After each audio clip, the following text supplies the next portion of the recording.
BRS party MLA camp కార్యాలయంపై Congress party నాయకులు దాడి చేయడం సిగ్గుచేటన్నారు.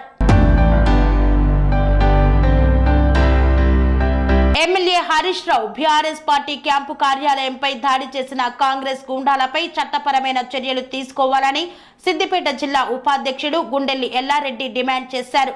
స్థానిక దుబ్బాక బస్టాండ్ వద్ద బీఆర్ఎస్ పార్టీ కార్యకర్తలతో కలిసి సీఎం మరియు మైనంపల్లి హనుమంతరావు చిత్రపటాలను దగ్ధం చేశారు. ఈ కార్యక్రమంలో బీఆర్ఎస్ పార్టీ నాయకులు, ప్రజాప్రతినిధులు తదితరులు పాల్గొన్నారు.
నిన్నటి రోజు అర్ధరాత్రి అధికార పార్టీ సంబంధించినటువంటి కాంగ్రెస్ పార్టీ గుండాలు ఇలా ప్రభుత్వ అధికారిక ఎమ్మెల్యే క్యాంపస్ మీద దాడి చేసి పర్మిషన్ దర్శనం చేసిన పోలీసు వ్యవస్థ నిమ్మక నీరెత్తినట్టుగా ఉండి కూడా ఇలాంటి యాక్షన్ ప్రజాప్రతినిధి ఎమ్మెల్యే అయినటువంటి ప్రభుత్వ కార్యాలయాలు ఎమ్మెల్యే ఇంటి మీద దాడి చేస్తే కూడా భర్త లేకపోతే ఇలా ఈరోజు సామాన్యుని పరిస్థితి ఏందని చెప్పి ప్రశ్నిస్తూ ఉన్నాము.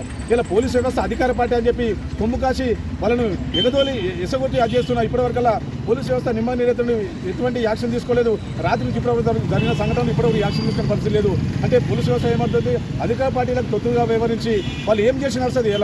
ఇలా వాస్తవం చెప్పాలంటే తెలంగాణ రాష్ట్రంలో ఏదైతే కక్ష సాధింపుగా అధికార పార్టీ సంబంధించిన నాయకులు ప్రతిపక్ష బీఆర్ఎస్ సంబంధించిన కార్యకర్తల మీద దాడులు చేస్తూ ఇలా కొల్లాపూర్లో ఒక బీఆర్ఎస్ నాయకుని హత్య చేసిన సంఘటన తెలుసు. ఇప్పటి వరకు యాక్షన్ తీసుకోలేదు. అంటే తెలంగాణ రాష్ట్ర వ్యాప్తంగా ఎక్కడ బీఆర్ఎస్ కార్యం మీద దాడులు చేసినా, బీఆర్ఎస్ ఎమ్మెల్యే మీద దాడులు చేసినా, ప్రభుత్వ కార్యాలయం మీద దాడులు చేసినా, వాళ్ళు ఎటువంటి అరాచకాలు చేసినా వాళ్ళని ఇప్పటివరకు ఎలాంటి యాక్షన్ కూడా తీసుకున్నటువంటి పోలీసు వ్యవస్థ వ్యవస్థ ఉందా లేదా?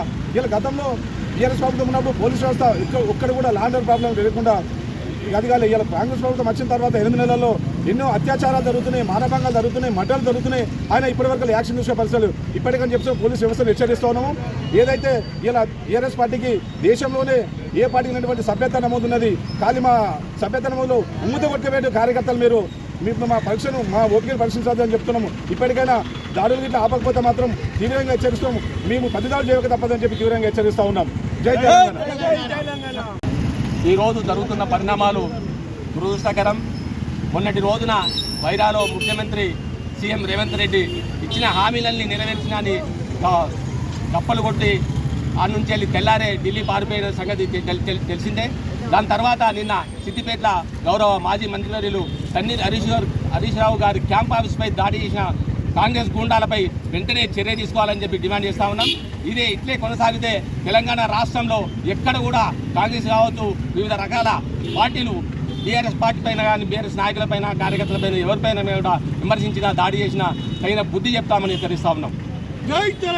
అర్ధరాత్రి కాంగ్రెస్ గుండాలు పెద్దలు మాజీ మంత్రులు హరిశన్న క్యాంపస్పై దాడి చేయడం చాలా ఏమైనా చర్య దాన్ని తీవ్రంగా ఖండిస్తూ ఉన్నాం. ఎందుకు చేస్తుందో అర్థమైతలేదు. హరిశన్న అంటే ఒక మంచికి మారిపోయారు. 10 సంవత్సరాల అధికారంలో ఉన్నటువంటి బీఆర్ఎస్ పార్టీ ఏ కార్యకర్త కూడా అపోజిషన్ లీడర్ కూడా ఎలాంటి హాని చేయలేదు. ఈరోజు కక్షపూర్వకంగా రేవంత్ రెడ్డి రెచ్చగొట్టడము, కార్యకర్తలు రెచ్చిపోవడము, మరి బీఆర్ఎస్ కార్యకర్తల మీద దాడి జరుగుతూ ఉంది. గుర్తుపెట్టుకోండి, రేవంత్ రెడ్డి అధికారం శాస్త్రం కాదు. రేపు ఇంకా 8 నెలలు అయింది, కానీ 4 ఏళ్ళు ఉండవచ్చు. తర్వాత వచ్చేది ఏ గవర్నమెంట్ అయినా నిన్ను కూడా అట్లా చేస్తారు. ప్రజలు గమనిస్తూ ఉన్నారు, ప్రజలంతా కూడా గమనిస్తున్నారు. నువ్వు రెచ్చగొట్టే మాటలు ఏడికి పోయినా ఒక ముఖ్యమంత్రి లెవెల్లో మాట్లాడాలి, ఒక ఉందాతనం మెయింటైన్ చేయాలి. నువ్వు ఒక చిల్లర లీడర్ లెక్క మాట్లాడి కార్యకర్తలను రెచ్చగొట్టి మంచి వ్యక్తి మీద దాడి చేయడం వల్ల నీకైనా మంచి పేరు వస్తాకుంటే ప్రజలు బొందు పెట్టే రోజు దగ్గరలో ఉన్నది. గుర్తుపెట్టుకో, రేవంత్ రెడ్డి మా కార్యకర్తలు ముట్టుకుంటే ఏదో అట్లే ఊకుంటా అనుకుంటున్నావు. మేము తిరగబడితే ఎవ్వరు కూడా ఆపలేడు మమ్మల్ని. ఏదో చట్టం మీద గౌరవం ఉంది, మాకు పోలీసు వ్యవస్థ మీద మాకు గౌరవం ఉంది.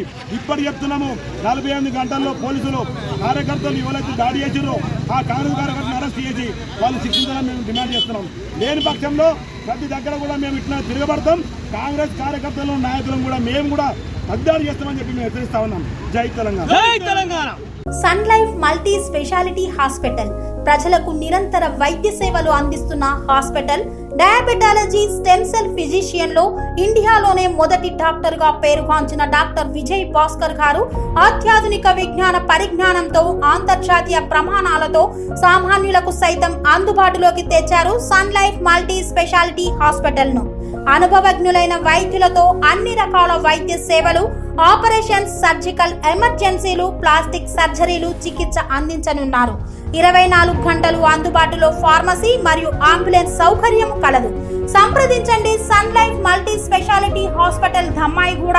Contact number 8121678234, 9700971100.